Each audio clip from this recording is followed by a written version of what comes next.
ಧಾರವಾಡದಲ್ಲಿ ಖಾಲಿ ಹುದ್ದೆಗಳ ಭರ್ತಿಗೆ ಆಗ್ರಹಿಸಿ ಉದ್ಯೋಗಾಕಾಂಕ್ಷಿಗಳು ಮತ್ತೊಮ್ಮೆ ಸಿಡಿದೆದ್ದಿದ್ದಾರೆ. ವಿದ್ಯಾರ್ಥಿಗಳು ಮತ್ತು ಯುವಕರು ಶ್ರೀನಗರ ವೃತ್ತದಲ್ಲಿ ಜಮಾಯಿಸಿ ಖಾಲಿ ಇರುವ ಸರ್ಕಾರಿ ಹುದ್ದೆಗಳನ್ನು ಕೂಡಲೇ ಭರ್ತಿ ಮಾಡುವಂತೆ ಆಗ್ರಹಿಸಿದರು. ಪೊಲೀಸರ ವಿರೋಧದ ಮಧ್ಯೆಯೂ ಪ್ರತಿಭಟನಾಕಾರರು ಜಯನಗರ ವೃತ್ತದ ಕಡೆಗೆ ಮೆರವಣಿಗೆ ನಡೆಸೋದಕ್ಕೆ ಯತ್ನ ಮಾಡಿದ್ರು. ಈ ಸಂದರ್ಭದಲ್ಲಿ ಧಾರವಾಡ ಪೊಲೀಸರು ಪ್ರತಿಭಟನಾಕಾರರನ್ನು ನಿಯಂತ್ರಣ ಮಾಡೋದಕ್ಕೆ ಹರಸಾಹಸ ಪಟ್ಟಿದ್ದಾರೆ. ಜನಸಮಂಕರ ವೇದಿಕೆಯಲ್ಲಿ ಅಡಿಯಲ್ಲಿ ನಡೆದಿರುವಂತಹ ಈ ಪ್ರತಿಭಟನೆಯಲ್ಲಿ ವಿದ್ಯಾರ್ಥಿಗಳು ಕಾಂಗ್ರೆಸ್ ನಾಯಕರ ಫೋಟೋಗಳನ್ನು ಹಿಡ್ಕೊಂಡು ತಮ್ಮ ಆಕ್ರೋಶ ವ್ಯಕ್ತಪಡಿಸಿದ್ದಾರೆ.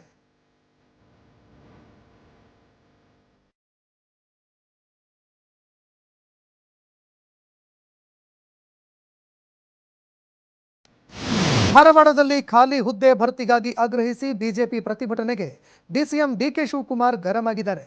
ಬಿಜೆಪಿಯವರು ಉದ್ಯೋಗ ಯಾಕೆ ಭರ್ತಿ ಮಾಡಿಲ್ಲ? ನಾವು ಖಾಲಿ ಇರುವ ಉದ್ಯೋಗಗಳನ್ನು ಭರ್ತಿ ಮಾಡ್ತಾ ಇದ್ದೀವಿ. ಉದ್ಯೋಗ ಪ್ರಾಬ್ಲಮ್ ಇದೆ ಅಂತ ನಾವು ಕರಿತಾ ಇದ್ದೀವಿ. ಒಳ ಮೀಸಲಾತಿ ಬಗ್ಗೆ ಸಮಸ್ಯೆ ಇತ್ತು, ನಮ್ಮ ಡಿಪಾರ್ಟ್ಮೆಂಟ್ನದ್ದು ಕೂಡ ನಾವು ಕರೆದಿದ್ದೀವಿ ಅಂತ ನೇಮಕಾತಿ ಬಗ್ಗೆ ಡಿಸಿಎಂ ಡಿಕೆ ಶಿವಕುಮಾರ್ ಸ್ಪಷ್ಟೀಕರಣ ಕೊಟ್ಟಿದ್ದಾರೆ.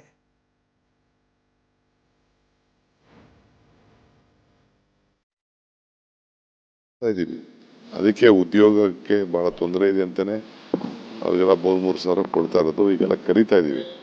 ಈಗ ಮೊನ್ನೆ ಪ್ರಾಬ್ಲಮ್ ಇತ್ತು, ಅದು 371J ಅದಾಯ್ತು. ಒಳ ಮೀಸಲಾತಿ ಸ್ವಲ್ಪ ಮಧ್ಯೆ ಅಡಚಣೆ ಬಂತು, ಆದ್ರೂ ಎಲ್ಲ ಕೆಲವೆಲ್ಲ ಮಾಡ್ತಾ ಇದೀವಿ. ನಮ್ಮ ಡಿಪಾರ್ಟ್ಮೆಂಟ್ ಅಲ್ಲೂ ಸುಮಾರು ಜನ ಕೊಟ್ಟಿದ್ದೀವಿ, PSCಗೆಲ್ಲ ಕೊಟ್ಟಿದ್ದೀವಿ, ನಾವು ಮಾಡ್ತಾ ಇದೀವಿ. ಅದಕ್ಕೆ ಉದ್ಯೋಗಕ್ಕೆ ಬಹಳ ತೊಂದರೆ. ಗುತ್ತಿಗೆ ನೌಕರರಿಗೆ ಸಂಬಳ ಕೊಡುವ ಯೋಗ್ಯತೆ ಈ ಸರ್ಕಾರ ಉಳಿಸ್ಕೊಂಡಿಲ್ಲ ಅಂತ ಸರ್ಕಾರದ ವಿರುದ್ಧ ಸಿಟಿ ರವಿ ವಾಗ್ದಾಳಿ ನಡೆಸಿದರು. ಬೆಂಗಳೂರಿನಲ್ಲಿ ಮಾತನಾಡಿದ ಅವರು, ಸರ್ಕಾರಿ ಆಸ್ಪತ್ರೆಯಲ್ಲಿ ಜೀವ ರಕ್ಷಕ ಔಷಧಿಗಳು ಸಿಗ್ತಾ ಇಲ್ಲ, ಡಯಾಲಿಸಿಸ್ ನಿರ್ವಹಣೆ ಮಾಡುವ ಕಂಪನಿಗೆ ಹಣ ಬಿಡುಗಡೆ ಮಾಡಿಲ್ಲ, ಡಯಾಲಿಸಿಸ್ ನಿಲ್ಲಿಸ್ತೀವಿ ಅಂತ ಹೇಳ್ತಾ ಇದ್ದಾರೆ. ಇವರು ಹೊಸ ಹುದ್ದೆ ನೇಮಕ ಮಾಡ್ತಾರೆ ಅಂತ ಅನಿಸುತ್ತಾ ಅಂತ ಟೀಕೆ ಮಾಡಿದ್ರು. ಈಗ ಗುತ್ತಿಗೆ ನೌಕರರಿಗೆ ಸಂಬಳ ಕೊಡುವ ಯೋಗ್ಯತೆ ಇಲ್ಲ. ಯಾರು ಕಾಂಟ್ರಾಕ್ಟಲ್ಲಿ ಕೆಲಸ ಮಾಡ್ತಿದ್ದಾರೆ ಅವರಿಗೆ ಸಂಬಳ ಕೊಡುವ ಯೋಗ್ಯತೆಯನ್ನ ಈ ಸರ್ಕಾರ ಉಳಿಸ್ಕೊಂಡಿಲ್ಲ. ಸರ್ಕಾರಿ ಆಸ್ಪತ್ರೆಗಳಿಗೆ ಔಷಧಿ ಸರಬರಾಜಾಗಿದೆ. ಬಹುತೇಕ ಸರ್ಕಾರಿ ಆಸ್ಪತ್ರೆಗಳಲ್ಲಿ ಜೀವರಕ್ಷಕ ಔಷಧಿಗಳನ್ನು ಕೊಂಡ್ಕೊಂಡು ಬರಬೇಕಾದ ಸ್ಥಿತಿ ಇದೆ. ಈಗ ಗುತ್ತಿಗೆ ನೌಕರರಿಗೆ ಸಂಬಳ ಕೊಡುವ ಯೋಗ್ಯತೆ ಇಲ್ಲ.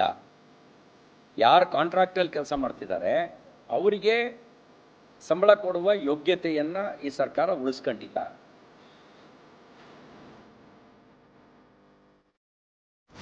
ಹೊಸ ಶಾಸಕರು ಬರೆದ ಪತ್ರ ನನಗಿನ್ನೂ ತಲುಪಿಲ್ಲ, ಹೊಸ ಶಾಸಕರು ಸಚಿವ ಸ್ಥಾನ ಕೇಳೋದ್ರಲ್ಲಿ ತಪ್ಪಿಲ್ಲ ಅಂತ ಡಿಸಿಎಂ ಡಿಕೆ ಶಿವಕುಮಾರ್ ಸಮರ್ಥನೆ ಮಾಡಿಕೊಂಡಿದ್ದಾರೆ.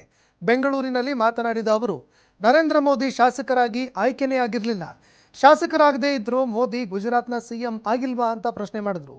ನಾನು ಕೂಡ ಮೊದಲ ಬಾರಿಗೆ ಗೆದ್ದು ಮುಖ್ಯಮಂತ್ರಿ ಆಗಿದ್ದೆ, ಮಂತ್ರಿ ಮಂಡಲಕ್ಕೆ ಸೇರಿಸಿಕೊಳ್ಳೋದಕ್ಕೆ ನನಗೆ ಅಧಿಕಾರ ಇಲ್ಲ ಅಂತ ತಿಳಿಸಿದ್ರು.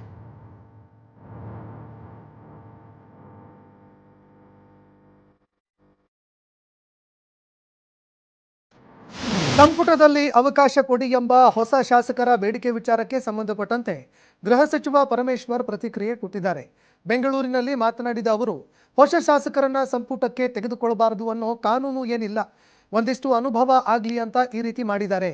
ಅವಕಾಶ ಕೊಡಬೇಡಿ ಅಂತ ಯಾರೂ ಹೇಳೋದಿಲ್ಲ, ಅದು ಹೈಕಮಾಂಡ್ಗೆ ಹಾಗೂ CMಗೆ ಬಿಟ್ಟ ನಿರ್ಧಾರ ಅಂತ ಹೇಳಿದ್ದಾರೆ. ಅವರ ಬೇಡಿಕೆ ಕೇಳ್ಕೊಂಡಿರೋದು ಸರಿಯಾಗಿದೆ, ಹೈಕಮಾಂಡ್ ಅದನ್ನ ಯಾವ ರೀತಿ ಪರಿಗಣಿಸ್ತಾರೆ ಅನ್ನೋದು ನೋಡಬೇಕಾಗತ್ತೆ ಅಂತ ಗೃಹ ಸಚಿವ ಪರಮೇಶ್ವರ್ ಹೇಳಿದ್ದಾರೆ.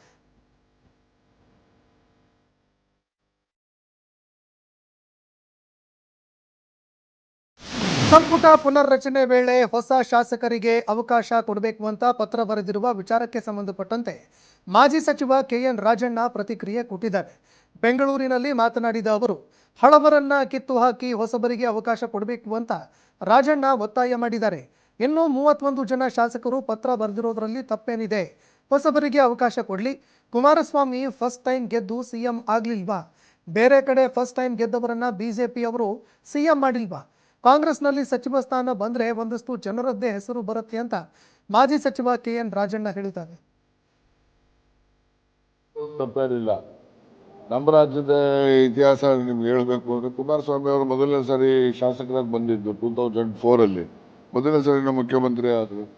ಮತ್ತೆ BJPನವರು ಈಗ ಎಷ್ಟು ಜನಕ್ಕೆ ಮೊದಲನೇ ಸಾರಿ ಶಾಸಕರುಗಳಿಗೆ ಮುಖ್ಯಮಂತ್ರಿ ಮಾಡಿದ್ದಾರೆ, ಮಂತ್ರಿಗಳು ಮಾಡಿದ್ದಾರೆ. ನಮ್ಮಲ್ಲೂ ಕೂಡ ಮಾಡಲಿ, ಅವ್ರು ಕೇಳಿದ್ರಲ್ಲಿ ತಪ್ಪೇನಿದೆ. ಬರೀ ಮಾತಾಡ್ತಿದ್ರೆ ಒಂದಷ್ಟು ಜನ ಪಟ್ಟಿ ಐತೆ.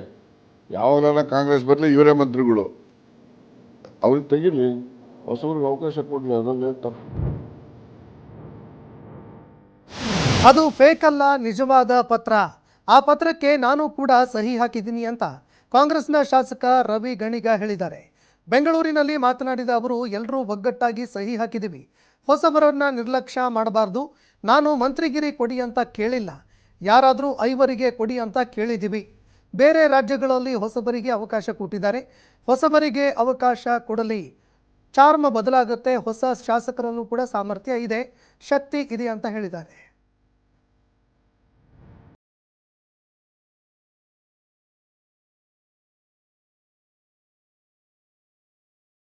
ನಾನು ಕೂಡ ಸಚಿವ ಸ್ಥಾನದ ಆಕಾಂಕ್ಷಿ ಅಂತ ಮೂಡಿಗೆರೆ ಶಾಸಕಿ ನಯನ ಮೋಟಮ್ಮ ಹೇಳಿದ್ದಾರೆ.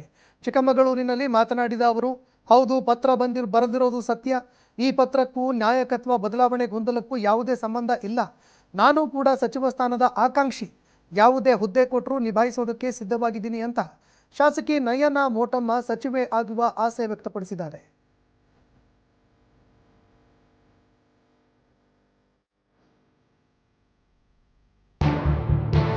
ಬಿಜೆಪಿ ಶಾಸಕ ಚಂದ್ರು ಲಮಾಣಿ ಬಂಧನ ಪ್ರಕರಣಕ್ಕೆ ಬಿಜೆಪಿ ಪ್ರಧಾನ ಕಾರ್ಯದರ್ಶಿ ರಾಜೀವ್ ಪ್ರತಿಕ್ರಿಯೆ ಕೊಟ್ಟಿದ್ದಾರೆ.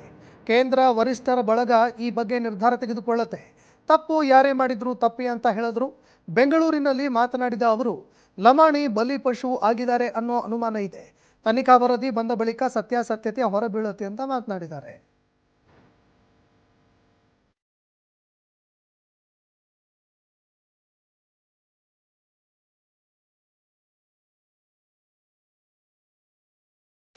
ಬಳ್ಳಾರಿ ವಕ್ಫ್ ಬೋರ್ಡ್ ಆಸ್ತಿ ಕಬಳಿಕೆ ಯತ್ನ ಪ್ರಕರಣಕ್ಕೆ ಸಂಬಂಧಪಟ್ಟಂತೆ ಸಭೆಯಲ್ಲೇ ಪಾಲಿಕೆ ರೆವಿನ್ಯೂ ಕಮಿಷನರ್ ನಂದೀಶ್ಗೆ ರಾಜ್ಯಸಭಾ ಸದಸ್ಯ ನಾಸಿರ್ ಹುಸೇನ್ ತರಾಟೆಗೆ ತೆಗೆದುಕೊಂಡಿದ್ದಾರೆ. ನಾಸಿರ್ ಹುಸೇನ್ ಪಾಲಿಕೆ ಬಜೆಟ್ ಸಭೆಯಲ್ಲೇ ಬಹಿರಂಗವಾಗಿ ತರಾಟೆಗೆ ತೆಗೆದುಕೊಂಡ ಹಿನ್ನೆಲೆ ಪಾಲಿಕೆ ರೆವಿನ್ಯೂ ಕಮಿಷನರ್ ನಂದೀಶ್ ಅವರ ಆತ್ಮಹತ್ಯೆ ಮಾಡಿಕೊಳ್ಳುವುದಾಗಿ ಹೇಳಿದ್ರು. ಮಾಡಿದ ತಪ್ಪಿಗೆ ಪದೇ ಪದೇ ಕಳ್ಳ ಅಂದರೆ ಬದುಕೋದಕ್ಕಾಗಲ್ಲ, ಇಂತಹ ವ್ಯವಸ್ಥೆಯಲ್ಲಿ ಬದುಕಬಾರ್ದು. ನನಗೆ ಆತ್ಮಹತ್ಯೆಗೆ ಪ್ರಚೋದನೆ ಮಾಡ್ತಾ ಇದ್ದಾರೆ, ಇದರಲ್ಲಿ ಎಳ್ಳು ಕಾಳಷ್ಟು ನನ್ನ ತಪ್ಪಿಲ್ಲ, ನಂದು ತಪ್ಪು ಅಂತ ಪ್ರೂವ್ ಆದರೆ ನಾನೇ ಈಗಾಗಲೇ ರಾಜೀನಾಮೆ ಕೊಡ್ತೀನಿ ಅಂತ ಹೇಳಿದ್ದಾರೆ.